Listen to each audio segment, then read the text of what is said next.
Ketika diserang, bukan si neneknya yang mental, justru malah makhluk tersebut yang balik mental. Dan seketika jalan mereka yang awalnya ditutupi dengan banyak makhluk-makhluk aneh itu langsung dibukain jalan, dan satu persatu dari makhluk-makhluk itu tuh kayak loncat ke sono, loncat ke sini, seolah kayak ngejauhin si nenek itu.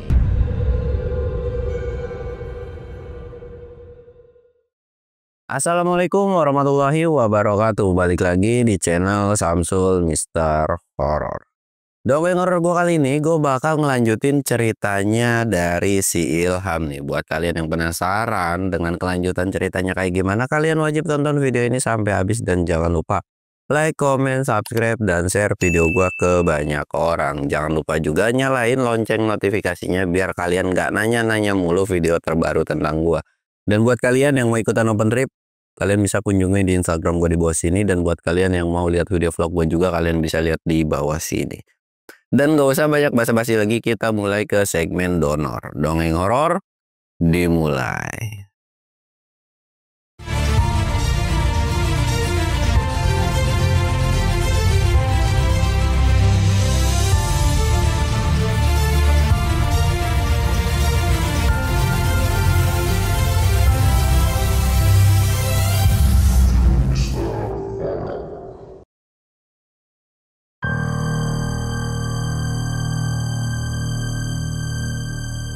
Oke cuy, sebelum masuk ke ceritanya, kita ritual kayak biasa, kita sebat-sebat.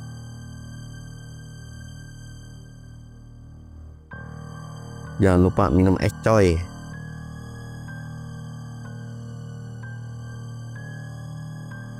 Nih ya, buat kalian nih yang sering nanya, bang pengen naik gunung biayanya berapa.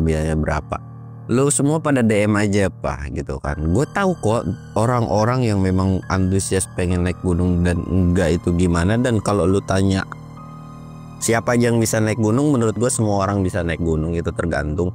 Dan kalau lu nggak mau ribet, itu kayak private trip aja, udah semua disiapin, semua dikawal dengan aman dan sebagainya, daripada ikut open trip. Kalau ikut open trip itu kan di pamflet atau di postingan ini kan tuh suka ada harganya, jadi lu nggak perlu nanya lagi. Gue males jawabnya. Itu kayak siapapun orang yang bikin open trip itu pasti udah ada harganya, menurut gua ya. Itu udah pasti ada harganya, kecuali private gitu kan. Dan kalau gua nggak jawab ya tungguin aja sampai ada pamfletnya. Dan kalau gua kan buka open trip itu tergantung mood gua ya, atau bukan mood ya, dalam artian kalau gua nggak ada jadwal private atau privat trip, ya gua pasti bakalan buka open trip gitu kan. Yang dimana iya lu tungguin aja, lu nggak bisa bang tanggal segini bulan segini, gua mau agak mau, pokoknya gua ngadain, lu mau ikut syukur kagak bodo amat dah gitu aja gitu. Dan gunung-gunung yang biasa open trip tuh ya gunung-gunung yang sering gua taikin kayak gede perahu gitu aja. Ngapain ke gunung-gunung yang lain yang sekiranya ribet dan rumit, mager anjir, sementok-mentoknya cermai biasanya gitu kan. Dan oke, bakal kita lanjut ke cerita yang kemarin, yang dimana kemarin itu Ilham udah ngelihat sekelebatan yang entah siapa, tapi itu muncul dari tendanya. Di situ pun Ilham langsung sat-sat, yang dimana langsung ngecek kondisi dari si Sinta ini. Dan ketika dicek, Ilham tahu bahwa ada yang aneh dari si Sinta. Dan lagi ngecek nih, yang dimana Sinta ini dibangunin, Sinta bangun, tapi nggak sadarkan diri sama sekali. Dalam kepanikannya Ilham nggak sadarkan diri nih si Sinta. Ada sebuah omongan atau ada yang ngomong nih di luar ini. Jika kamu mau wanita ini selamat, ikuti aku. Di situ pun langsung Ilham kayak ngetek, ya raga dari Sinta memang ada dalam tenda, tapi tidak dengan jiwanya. Ilham langsung buru-buru prepare ngambil perlengkapan, kayak cuman ngambil headlamp doang pada saat itu, nggak ngambil makanan, nggak bawa cemilan apapun. Cek, langsung keluar nyari sumber suara tersebut, tapi nggak ada. Sedangkan Ilham bingung harus nyari kemana, tapi Ilham ini langsung nyeletingin set gitu kan. Nah selesai disletingin, Ilham ini coba nyari ke arah yang dimana sebelumnya tuh yang diperhatiin terus gitu kan, tapi itu kayak dikecol gitu cuy. Kayak memang feeling untuk ke situ padahal bukan ke situ tempatnya. Dan seketika Ilham ini ngeh dengan apa yang dia telah perbuat sebelumnya.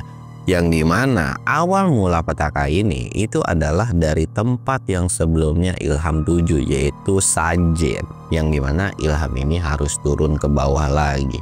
Ya gue tahu nih sekarang titik permasalahannya itu bukan ada di sini. Akhirnya Ilham balik lagi, dan ketika mau balik lagi Ilham itu diketawain dengan satu sosok yaitu kuntilanak. Ilham cuman melotot seolah kayak kesel banget. Jadi si Kunti ini mungkin kayak ya emang enak lu gue bohongin gitu kan. Ilham cuma natap tajam dan kayak Kunti itu kayak ketakutan cuy. Langsung pergi gitu aja. Ketawanya cuman bentaran doang nih gara-gara ketakutan dipelototin sama Ilham kan. Pergi gitu aja. Ilham dengan apa ya, marah yang menggebu-gebu dalam hatinya nih, terus jalan dan menuruni puncak tersebut untuk mengarah ke spot yang sebelumnya. Jalan dalam hati Ilham kayak bilang, Sin sabar ya, insyaallah lu nggak bakalan kenapa-napa. Walaupun memang sudah area tenda tersebut udah dibentengin, tapi ya namanya manusia atau namanya ya ilmu orang kan nggak ada yang lebih di atas gitu. Dia di atas langit masih ada langit gitu kan. Dan tingkatan setan juga nggak yang cetek-cetek, ada yang sedang, ada yang ya udah kemana-mana gitu. Intinya udah ada yang sakti, udah ada yang bisa baca Quran juga gitu. Tergantung dari si setan ini levelnya yang kayak gimana gitu. Akhirnya terus jalan, tapi dalam perjalanannya ini Ilham udah ngerasa bahwa perjalanannya turun memang jalurnya mirip dan sama, cuman hawa dan lingkungannya itu seperti berbeda. Jalurnya tetap turun, tapi di kiri kanan banyak yang ngawasin Ilham, tapi Ilham tuh nggak gentar sama sekali jalan. Dan bahkan sampai Ilham ini nemuin sebuah perkampungan yang nggak berpenghuni, dimana Ilham pun tahu bahwa jalur ini sebenarnya nggak pernah dilewatin. Dan memang Ilham pun udah ngerasa bahwa jalur yang dilewatin adalah bukan jalur manusia, melainkan Ilham udah masuk ke dimensi lain. Ilham ketika melewati perkampungan kumuh itu atau perkampungan yang nggak ada penghuninya, Ilham cuma bisa ngeliat kiri dan kanan. Ketika dalam melewati perkampungan ini, Ilham sempat ngelihat nenek-nenek yang dimana nenek-nenek kondisi malam hari lagi nimba air. Kan kedengeran banget tuh ya suara dari kerekannya. Ilham cuman merhatiin aja, dan sosok nenek itu pun balik merhatiin seolah kayak nenek itu pun sadar dan tahu bahwa dia tuh lagi diperhatiin. Sambil ngerek yang dimana kayak kagak kelar-kelar tuh si ngerek ininya. Di situ pun nenek merhatiin dan bilang, walaupun jarak mereka lumayan cukup jauh, tapi ucapan dari nenek ini tuh kayak dekat banget. Suaranya pelan, gak kayak teriak-teriak, pelan, tapi kedengeran sama si Ilham. Kamu mau kemana, cu? Aku mau nyari temenku, yang dimana temenku dibawa sama salah satu makhluk yang ada di gunung ini. Jangan ke sana, nanti kamu nggak bisa balik lagi. Tapi Ilham itu bertekad nggak bisa, dan dijelasin juga sama si nenek. Ya sudah, kalau memang kamu memaksa, ambil dan cari teman kamu sebelum fajar tiba. Karena kalau sudah melewati fajar, teman kamu nggak akan bisa diselamatkan. Ya, walaupun peringatan itu kayak perlu nggak perlu, tapi Ilham ini kayak manggut-manggut aja gitu kan. Dan di situ pun nenek ini bilang, aku akan bantu kamu untuk bisa ngelewatin dan untuk ngabisin atau ngilangin dari si anak-anak buahnya ini atau kroco-kroconya ini, ngebukain jalan lah pada intinya. Dan Ilham pun ngucapin terima kasih ke nenek tersebut. Seketika Ilham itu kayak ngebuang muka. Ketika ngebuang muka mau balik lagi ke jalur, itu di depannya itu ada nenek tersebut lagi jalan dengan kondisi sedikit ngebungkuk. Jalan lah dengan agak sedikit jaga jarak ya. Walaupun sebenarnya Ilham nggak punya rasa takut atau feeling aneh-aneh ke nenek tersebut. Jalan Dalam perjalanannya setelah melewati kampung tanpa penghuni, cuman ada si nenek itu juga keluar kampung nih, udah disuguhin dengan beberapa makhluk yang ngehadang mereka semua, yang intinya ngehadang si nenek dan si Ilham ini kan. Tapi karena memang kondisinya pada saat itu Ilham kayak dibantuin, ada sosok nenek ini juga, yang dimana makhluk-makhluk ini udah nggak sederajat dengan kayak pocong dan kunti. Bahkan perawakannya itu hampir menyerupai manusia, cuman bedanya badannya tuh kekar-kekar, tapi nenek itu tuh kayak nggak gentar dan teriak menyingkir dari hadapan kami dan pergi dari jalan itu. Seketika makhluk yang tadinya banyak ngehadang, awalnya tuh kayak pengen bikin perlawanan kan, ya elah cuma nenek-nenek doang, disentil juga langsung melayang gitu kan. Ada beberapa makhluk yang coba buat ngehadang dan nyerang si nenek, tapi seolah kayak nenek ini tuh sakti mandraguna. Ketika diserang, bukan si neneknya yang mental, justru malah makhluk tersebut yang balik mental. Dan seketika jalan mereka yang awalnya ditutupi dengan banyak makhluk-makhluk aneh itu langsung dibukain jalan, dan satu persatu dari makhluk-makhluk itu tuh kayak loncat ke sono, loncat ke sini, seolah kayak ngejauhin si nenek itu. Dan si nenek ini pun sambil kayak palanya tuh nengok ke belakang nih, ayo cuk ikutin nenek, semua jalannya aman gitu kan. Akhirnya jalanlah terus.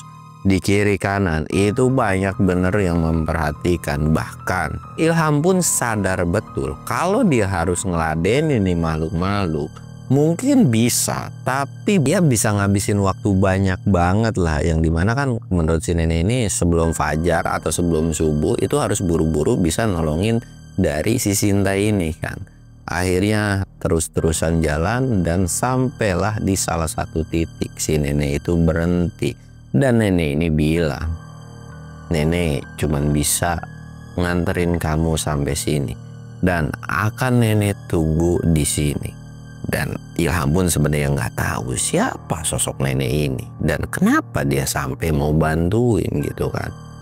Dan ketika si nenek ini udah ngomong kayak gitu, Ilham pun ngucapin terima kasih, dan bahkan Ilham pun bilang nggak perlu ditungguin, kalau mau pulang dan balik lagi pulang aja. Tapi nenek ini cuman senyum dan mempersilahkan Ilham untuk meneruskan perjalanannya. Ilham pun akhirnya meneruskan perjalanannya. Dari sini Ilham sendiri lagi, tapi suasananya kali ini berbeda dengan suasana sebelumnya, yang dimana sebelumnya banyak mata memandang memperhatikan si Ilham. Tapi kali ini bener-bener nggak ada satu demit pun, bahkan nggak ada Hawa, yang dimana kalau dia tuh lagi diperhatiin bener-bener sunyi, bener-bener nggak ada suara binatang sama sekali. Dan bahkan lingkungan sekitar pun, ya di gunung kita tahu lah ya, bahwa suasananya apalagi dengan banyak pohon itu kan udah pasti dingin.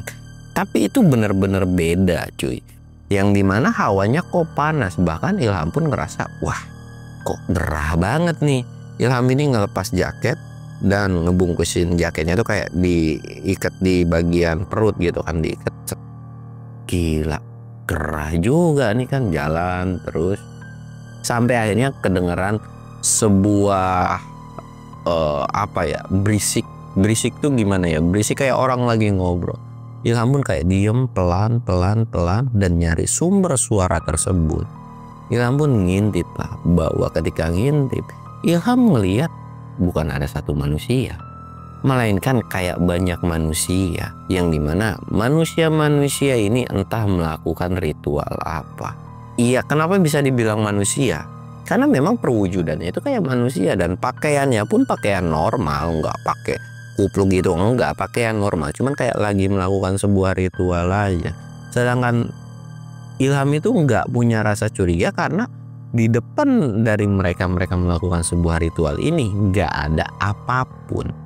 Iya, pure kosongan, ya cuman makanan dan sajian-sajian gitu doang, dan bahkan nggak ada yang namanya makhluk gaib atau apapun lah pada saat itu. Di situ pun Ilham mau nyuekin atau mau meneruskan perjalanannya, dan ya udahlah bodo amat, gua nggak ada urusan sama mereka nih. Yang gua pentingin saat ini adalah gua nemuin si Sinta. Pas mau jalan tiba-tiba ngedengar suara rengekan atau teriakan minta tolong. Tolong. Suara itu adalah suara yang mirip dengan Sinta. Seketika Ilham ini kayak tok, dan nengok lagi. Ternyata Sinta ini lagi diseret. Entah datangnya dari mana. Tiba-tiba lagi diseret dan direbahin. Nggak direbahin sih ya. Kayak dibaringin di depan mereka. Kayak mau dijadiin sebuah persembahan atau dijadiin tumbal gitu kan.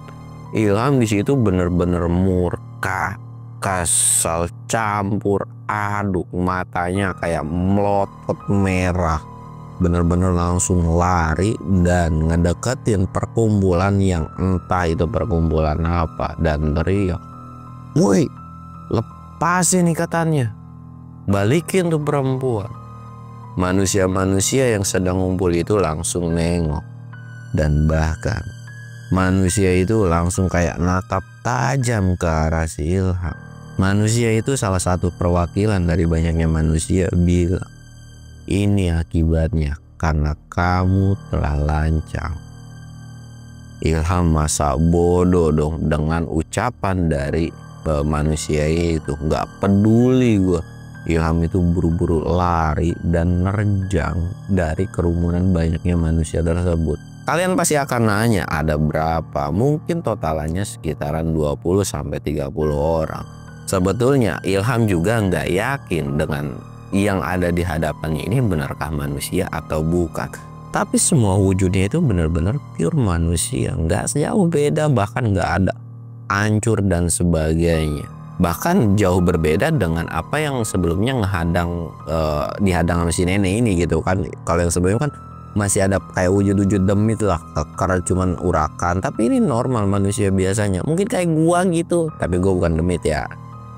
Akhirnya kayak nerjang, tapi cuy, ini manusia bukan sembarang manusia. Walaupun perawakan dari mereka itu ada yang beberapa udah tua, tapi tenaganya itu seolah benar-benar kuat banget. Dan ketika lari, Ilham ini benar-benar dihadang dengan tangan yang dimana kayak dipukulin gitu. Ilham sampai mundur ke belakang dan bahkan Ilham pun sampai keluar cairan merah. Wah, geblek. Wah, ini sih udah bukan manusia normal lagi ya. Ilham pun nguatin dirinya dan bakalan ngelawan nih para agak jelas nih, orang-orang sekte agak jelas kan. Ilham balik lagi nerjang, tapi ternyata memang tuh semua yang ada di situ itu bukan lawan dari si Ilham. Ilham udah bonyok babak belur dan bahkan sampai meringis kesakitan. Tapi Ilham ini benar-benar bertekad buat bisa nyelamatin si Sinta. Dalam gelutnya si Ilham ini, mereka kan juga nggak fokus dengan si Sinta, yang dimana ngehadang gimana caranya supaya Sinta nggak bisa kabur. Entah dapat kekuatan dari mana atau entah bisa ngelepasin dari mana ikatan tali dari si Sinta ini. Sinta ini bisa lepas dan buru-buru lari ke arah yang bukan ngarah ke si Ilham, tapi lari ke suatu tempat gitu kan. Sedangkan Ilham ngeh dan tahu bahwa Sinta ini lagi lari dan kabur. Bahkan makhluk-makhluk ini pun ngeh bahwa tawanannya ini kabur kan. Ilham langsung buru-buru nggak ngelawan dari si makhluk ini nih cuy. Buru-buru lari ngejar si Sinta. Dan nggak lupa juga makhluk ini pun terus-terusan ikut ngejar kan. Tapi karena memang Ilham ini udah nggak kuat atau dalam kondisi drop, udah kesakitan, udah kecapean juga. Ya larinya ini, ritmenya ini tuh bener-bener pelan. Dan sampai akhirnya mereka berdua pun balik diikat atau ketangkap nih. Dan ketika diikat, Ilham cuma bisa ngelirik ke Sinta. Dan Sinta pun saling lirik-lirikan. Kelihatan dari muka Sinta ini nangis. Yang dimana Sinta ini ngeluh pengen pulang. Gak bisa kedengaran suaranya karena bagian mulut dari mereka berdua itu kayak ditutup. Seolah kayak gak boleh ngomong nih. Tapi Ilham cuma bisa nunduk. Dalam hati Ilham, ya Allah tolong kasih gua kekuatan dan tolong bantu gua gimana caranya gua bisa keluar dari situasi dan kondisi seperti ini. Ilham dalam pasrahnya, tapi dalam hatinya juga pengen bisa berontak, tapi ya udah nggak punya tenaga lagi. Ilham cuma bisa menjamin mata. Dalam hatinya terus-terusan sholawat, semoga ada yang bantuin. Seketika tempat itu kedengeran suara yang dimana Ilham pun nggak tahu awalnya itu suara apa. Kretek gitu kan. Ternyata cuy, suara itu adalah sumber suara dari mana kayak kebakaran. Api di belakang itu benar-benar berkobar kencang banget dan bahkan ngebuat kepanikan di area tersebut. Bahkan yang di depan pun atau manusia-manusia nggak jelas ini itu tuh bener-bener kayak kabur kocar-kacir gara-gara api tersebut dan nggak menghiraukan dengan dua tawanan dan si Ilham ini cuy. Jadi akhirnya kayak alhamdulillah di sisi lain, tapi di sisi lain juga mereka nggak bisa ngapa-ngapain atau nggak bisa kabur dari api tersebut kan. Dan mereka cuma bisa pasrah, termasuk Cinta pun dilihat sama Ilham udah pasrah, udah nunduk walaupun dengan kondisi nangis. Dan ketika mereka pasrah, Ilham ini kan udah nggak sadarkan diri. Dan ketika bangun ternyata semua ikatannya itu udah lepas dari ikatan yang sebelumnya kan. Dan Ilham pun ngerasa bingung, siapa yang ngelepasin ikatan gua?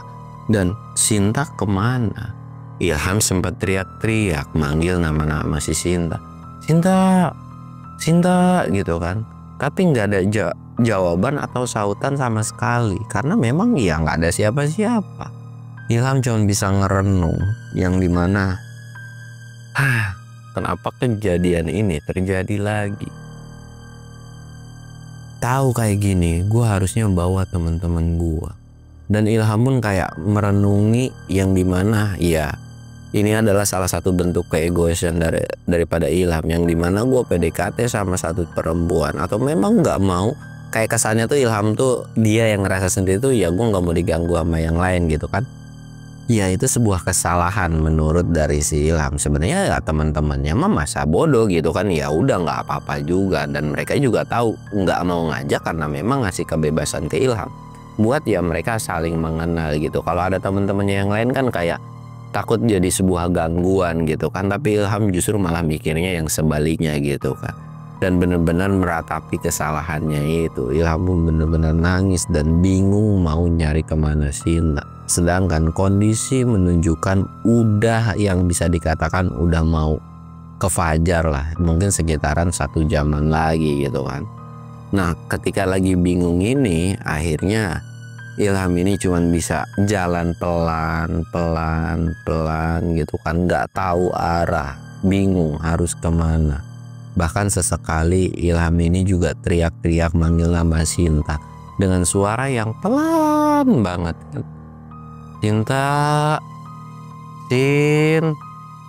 Cinta, tapi matanya tuh nggak lirik kanan kiri, nggak kayak biasanya kalau lagi nyari orang, tapi kayak nunduk terus. Dan entah jalannya juga ngarah kemana.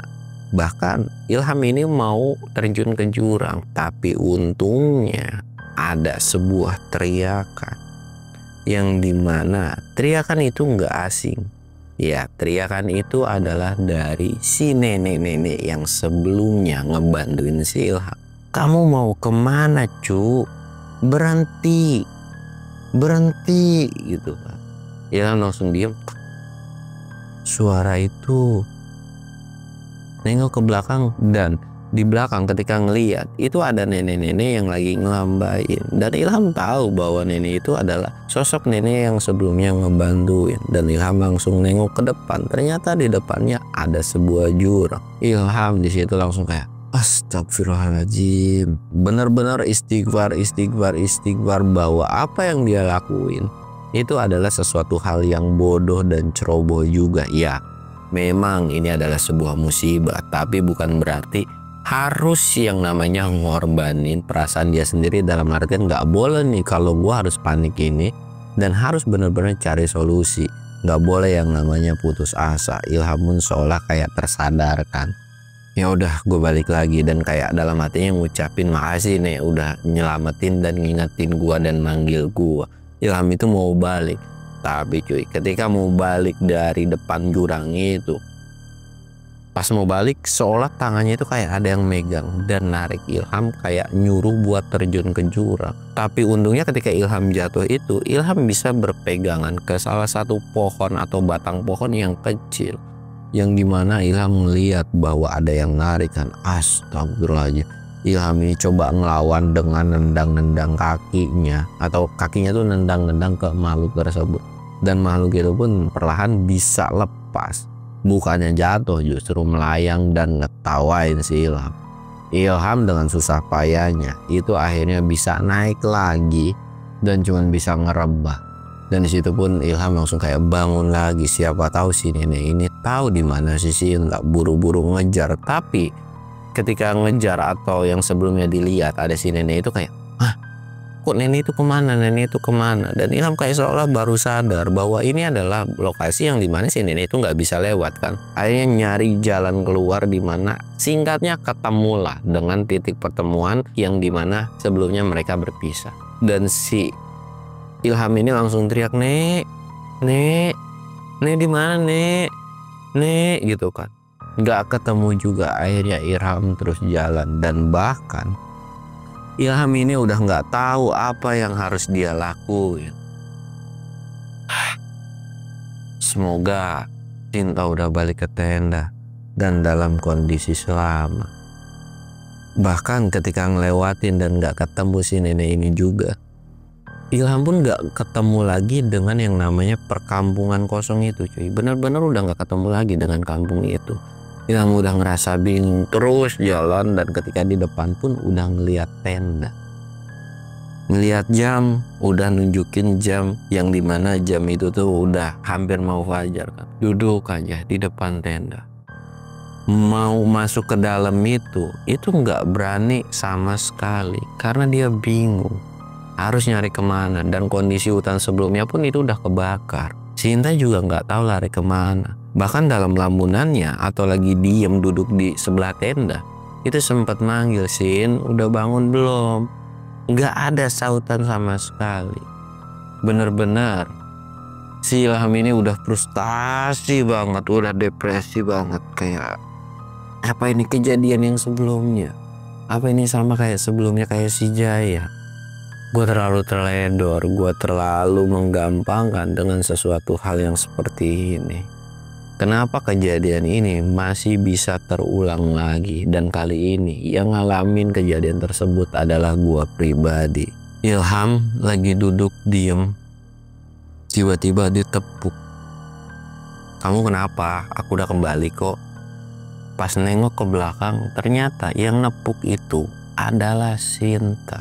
Dan kondisi ketika ditepuk, Ilham ini nengok kan, gak pikir panjang, langsung buru-buru meluk. Karena kondisi Sinta kan berdiri nih, sedangkan Ilham kan duduk. Jadi kayak meluk kakinya aja begini. Dan Ilham itu bener-bener nangis sejadi-jadinya. Yang dimana Sinta ini cuman bisa ngelus kepalanya. Udah, jangan nangis lagi, aku tadi pipis doang kok, dia bilang gitu kan. Dan disitu pun Ilham bodo amat udah meluk. Bahkan Sinta pun kayak minta, udah lepasin, aku nggak bakal kemana-mana. Dan akhirnya Ilham pun bisa ngelepasin, terus duduk bareng. Dan Ilham cuman bisa ngucapin minta maaf karena nggak bisa jagain Sinta. Tapi Sinta cuman senyum doang. Dan Sinta juga bilang, tuh kamu juga berutang terima kasih juga, sama sambil nunjuk ke salah satu tempat yang dimana itu adalah nenek tersebut. Dimana Ilham pun tahu dan ngajak Sinta untuk nemuin nenek tersebut. Nenek itu lagi duduk di salah satu batu sambil natap ke mereka berdua. Akhirnya Ilham ini jalan terus dan ngedeketin si nenek itu. Ilham gak pikir panjang dan bahkan sampai ngebungkuk ngucapin terima kasih karena udah bantuin. Tapi nenek itu cuma senyum manis dan pergi sambil jalan. Ya sudah, apa yang sudah terjadi hari ini pembelajaran untuk kamu ke depannya. Lain kali lebih hati-hati ya cu. Sambil jalan pergi. Dan disitu pun Ilham kayak manggut sambil senyum tipis juga. Dan gak lama akhirnya mereka berdua pun berpelukan. Bahkan Sinta pun kali ini nangis, yang dimana Sinta pun tahu bahwa perjuangan dari mereka berdua atau perjuangan dari si Ilham pun untuk nyari Sinta itu benar-benar ia tulus dan gak ninggalin sama sekali. Dan di Gunung Kawi ini juga itu adalah salah satu bukti yang dimana mereka akan melakukan sebuah pernikahan, cuy. Ya, itu adalah sebuah berita yang dimana akan jadi kebahagiaan untuk para sahabat dan para keluarganya juga.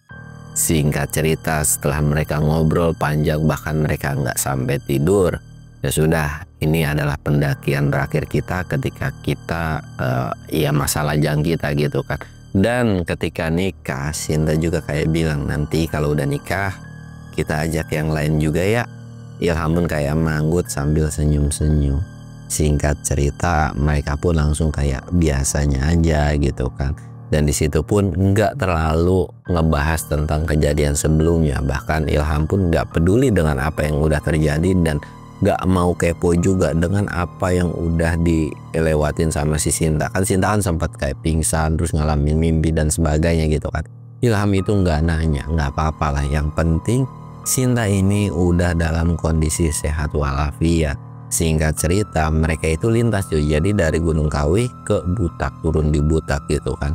Dalam perjalanan turun untuk sampai ke Butak, mereka alhamdulillah udah nggak ngalamin apapun. Dan ketika turun pun, ketika mereka udah sampai base camp nih cuy, Ilham ini langsung ngumumin ke sahabat-sahabatnya, woi gue mau nikah nih. Itu pun sebuah kayak pemberitaan yang bener-bener bikin kaget, yang dimana nikahnya ini itu tuh selesai naik gunung itu mungkin sekitaran jeda seminggu atau 2 minggu lagi.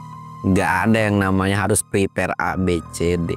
Itu pun kayak bikin ngebuat mereka atau teman-teman bahkan keluarganya pun sampai kaget. Ini bener nih. Karena nikahnya pun itu enggak mewah di gedung, enggak cuy, bener-bener enggak sama sekali melakukan hal itu. Yang dimana nikahnya sederhana, cuman KUA doang. Padahal kalau dalam segi hal ekonomi, ya mereka berdua Sinta dan ini tuh mampu gitu. Tapi mereka nggak mau, dan bahkan mereka tuh lebih kayak mikirin ya udah nanti biaya uangnya atau yang harusnya sewa gedung dan sebagainya, ya udah nanti dipakai foto private tapi di gunung gitu kan, atau nanti dipakai untuk jalan liburan dan sebagainya. Karena ya pernikahan itu kan nggak perlu mewah kalau menurut si Ilham dan si Sinta ini. Yang penting mereka bahagia, keluarga bahagia, dan nyetujuin dengan apa yang mereka mau. Ya udah, cukup undang teman-teman terdekat dan keluarga-keluarga terdekat aja. Sisanya ya bodo amat. Toh juga nggak ada sebuah medali ketika bisa nikah mewah itu gitu kan. Yang penting setelah pernikahan mereka bisa ngeluarin uang banyak, bisa foya-foya, dalam artian ya untuk mereka atau kesenangan mereka gitu kan. Dan singkat ceritanya akhirnya kan mereka tuh nikah gitu kan. Dan alhamdulillah dalam pernikahan ini mereka itu bahagia. Dan kemarin kan gue sempat bilang endingnya akan kayak gimana nih mereka berdua. Nah, pernikahan ini adalah ketika mereka udah ngelewatin atau udah naklukin yang namanya gunung-gunung yang ada di Pulau Jawa, belum ngeksplor ke gunung yang di luar Pulau Jawa. Jadi tungguin aja keseruannya, karena setelah pernikahan ini pun masih ada beberapa pendakian dari Ilham dan kawan-kawannya, dan masih ada beberapa part cerita lainnya versi dari Jaya dan Ende Geng ini nih. Jadi masih belum yang dikatakan akan habis secepatnya. Jadi tungguin aja lah ya. Dan segala sesuatu yang ada di cerita ini, yang positifnya silahkan kalian ambil, yang negatifnya silahkan kalian buang. Gua Samsul undur diri. Assalamualaikum warahmatullahi wabarakatuh.